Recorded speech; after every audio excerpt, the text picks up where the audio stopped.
ఇప్పుడే మోటార్ అయితే పెట్టాము, చూడండి ఎలా పోస్తుందో. నీళ్ళైతే ఇలా పోస్తుంది కదా, ఇలా పోసినప్పుడే ఇలా ఆపి అయితే పోస్తుంది. మళ్ళీ ఇప్పుడు చూడండి 10-20 సెకండ్లకు ఇలా పోస్తుంది. ఇలా మీ బోర్ కూడా నీళ్లు పోస్తుందా? మీ బోర్ కూడా ఇలాగే నీళ్లు పోస్తుంది అనుకోండి, మీరు చేయవలసింది ఒకటే. ఇక్కడ చూస్తున్నారు కదా, మోటార్ నుంచి వచ్చిన వైర్లు ఏవైనా 2 వైర్లు తిప్పేయండి. ఫస్ట్ అయితే పీసులు తీయండి. పీసులు తీసిన తర్వాత ఈ వైరు ఇటు వేయండి, ఈ వైరు ఇటు వేయండి. ఇలా వేయడం వల్ల మోటార్ అయితే ఒకే లెవెల్ పోస్తుంది. అన్ని మోటార్లు అయితే కొట్టవు, కొన్ని మోటార్లు అయితే అసలు రివర్స్లో నడవను కూడా నడవు, కొన్ని నడుస్తాయి. అని ఒకవేళ కేబుల్ గరం వచ్చిందనుకోండి తీసేయండి. ఒకవేళ కేబుల్ గరం రాకుండా ఉందనుకోండి అలాగే పెట్టేసుకోండి. మోటార్ అయితే చాలా రోజుల వరకు పాడవకుండా కూడా ఉంటుంది.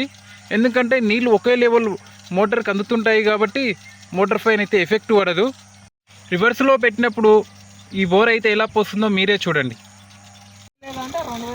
మీకు ఈ వీడియో నచ్చితే ఒక లైక్ అయితే చేయండి. అలాగే మరిన్ని ఇలాంటి కంటెంట్ కోసం మన ఛానల్ని సబ్స్క్రైబ్ అయితే చేసుకోండి.